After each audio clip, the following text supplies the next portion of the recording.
Wake up with Wake.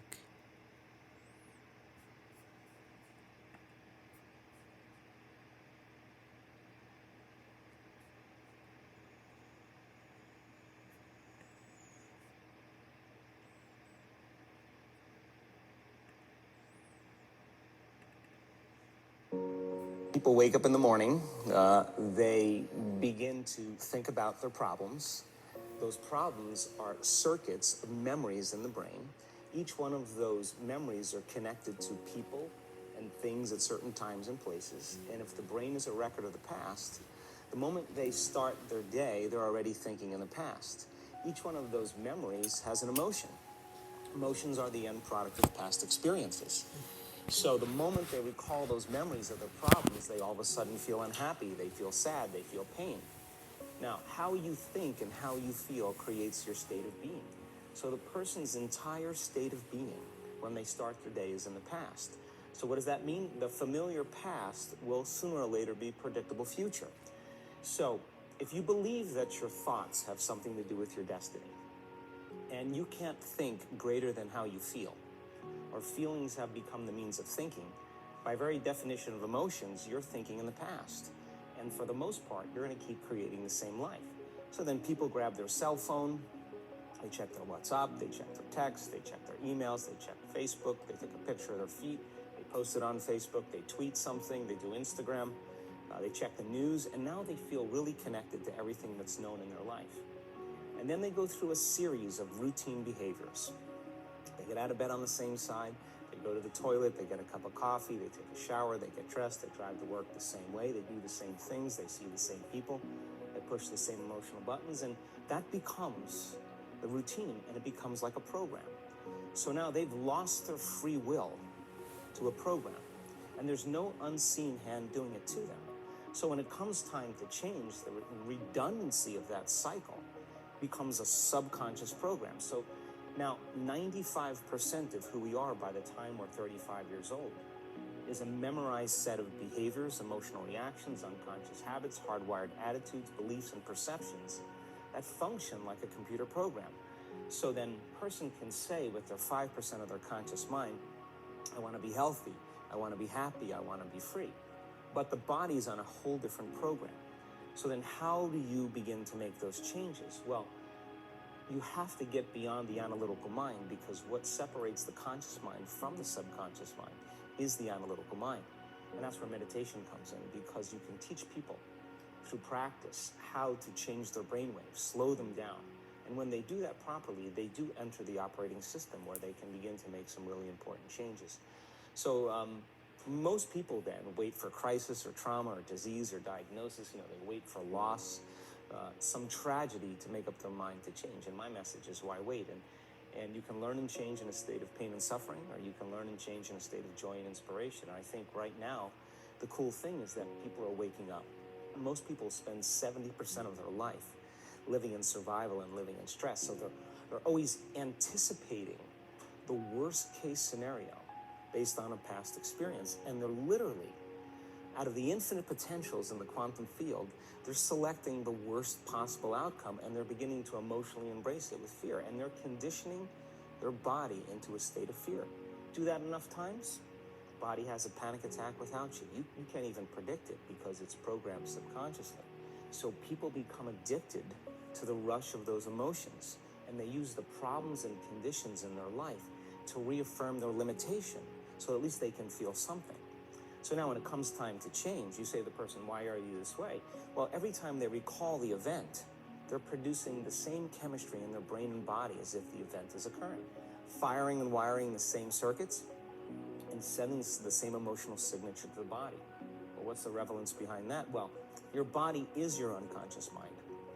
In a sense, if you're sitting down and you start thinking about some future worst case scenario that you're conjuring up in your mind, and you begin to feel the emotion of that event, your body doesn't know the difference between the event that's taking place in your world, outer world, and what you're creating by emotion or thought alone. So most people then, they're constantly reaffirming their emotional states. So when it comes time to give up that emotion, they can say, I really want to do it. But really the body is stronger than the mind because it's been conditioned that way. So the servant now has become the master. And the person all of a sudden, once they step into that unknown, they'd rather feel guilt and suffering because at least they can predict it. Being in the unknown is a scary place for most people because the unknown is uncertain. And people say to me, well, I can't predict my future. I'm in the unknown, and I always say the best way to predict your future is to create it. Not from the known, but from the unknown. What thoughts do you want to fire and wire in your brain? What behaviors do you want to demonstrate in one day? The act of rehearsing them mentally, closing your eyes, and rehearsing the action.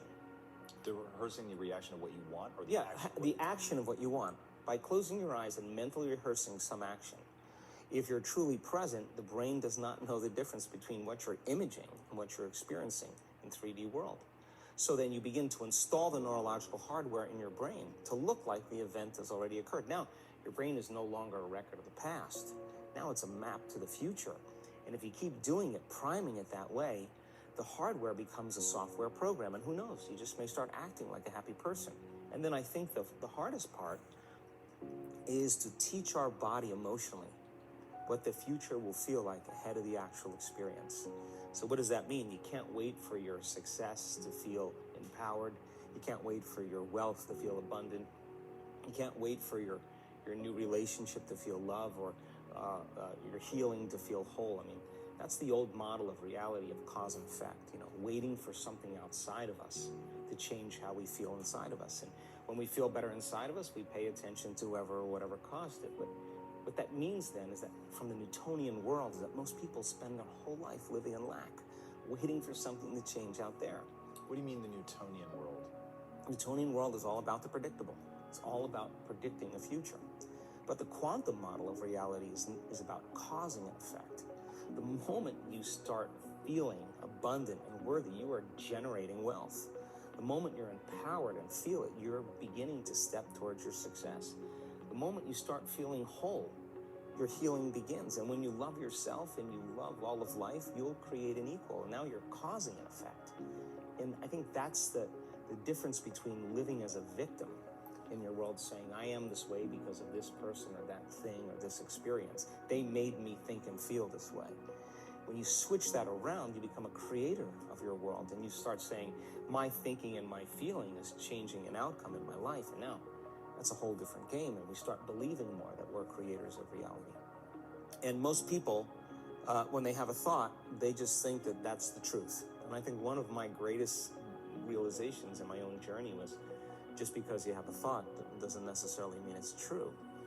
So if you think 60 to 70,000 thoughts in one day, and we do, and 90% of those thoughts are the same thoughts as the day before, and you believe that your thoughts have something to do with your destiny, your life's not going to change very much, because the same thought leads to the same choice leads to the same behavior creates the same experience, and the same experience produces the same emotion.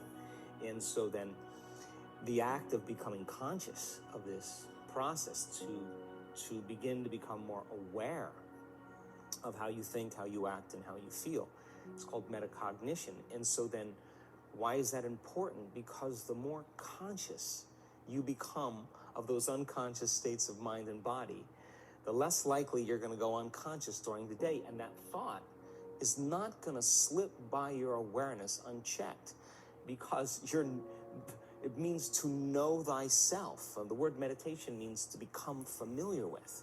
So as you become familiar with the thoughts, the behaviors, and the emotions of the old self, you're retiring that old self. As you fire and wire new thoughts and condition the body into a new emotional state, if you do that enough times, it'll begin to become familiar to you. So it's so important, just like a garden. If you're planting a garden, you got to get rid of the weeds. You got to take the plants from the past year and you got to pull them out. The rocks that sift to the top that are like our emotional blocks, they have to be removed. The soil has to be tenderized and broken down. We have to make room to plant a new garden. So primarily, we learn the most about ourselves and others when we're uncomfortable. Because the moment you move into that uncomfortable state, normally a program jumps in. When that program jumps in, it's because the person doesn't want to be in the present moment and engage it consciously. If you're not being defined by a vision of the future, then you're left with the old memories of the past, and you will be predictable in your life. And if you wake up in the morning and you're not being defined by a vision in the future, as you see the same people and you go to the same places and you do the exact same thing at the exact same time, it's no longer that your personality is creating your personal reality. Now your personal reality is affecting or creating your personality. Your environment is really controlling how you think and feel unconsciously, because every person, everything, every place, every experience has a neurological network in your brain. Every experience that you have with every person produces an emotion. So some people will use their boss to reaffirm their addiction to judgment. They'll use their enemy to reaffirm their addiction to hatred. They'll use their friends to reaffirm their addiction to suffering. So now they need the outer world to feel something. So to change then is to be greater than your environment, to be greater than the conditions in your world. And the environment is that seductive. So then why is meditation the tool? Well, let's sit down, let's close our eyes. Let's disconnect from your outer environment. So if you're seeing less things, there's less stimulation going to your brain. If you're playing soft music or you have earplugs in, less sensory information coming to your brain, so you're disconnecting from your environment. If you can sit your body down and tell it to stay like an animal, stay right here. I'm going to feed you when we're done. You can get up and check your emails. You can do all your texts. But right now, you're going to sit there and obey me. So then when you do that properly, and you're not eating anything or smelling anything or tasting anything, you're not up experiencing and feeling anything, you would have to agree with me that you're being defined by a thought, right? So when the body wants to go back to its emotional past, and you become aware that your attention is on that emotion, and where you place your attention is where you place your energy, you're siphoning your energy out of the present moment into the past, and you become aware of that, and you settle your body back down in the present moment, because it's saying, well, it's 8 o'clock, you normally get upset because you're in traffic around this time, and here you are sitting, and we're used to feeling anger, and you're off schedule. Oh, it's 11 o'clock, and you usually check your emails and judge everybody. Well, the body's looking for that predictable chemical state. Every time you become aware that you're doing that and your body is craving those emotions and you settle it back down into the present moment, you're telling the body it's no longer the mind, that you're the mind. And now your will is getting greater than the program. And if you keep doing this over and over again, over and over again, over and over again, just like training a stallion or a dog, it's just going to say, I'm going to sit. And the moment that happens, and the body's no longer the mind, when it finally surrenders, there's a liberation of energy. We go from particle to wave, from matter to energy, and we free ourselves from the chains of those emotions that keep us in the familiar past. And we've seen this thousands of times. In fact, we can actually predict it now on a brain scan.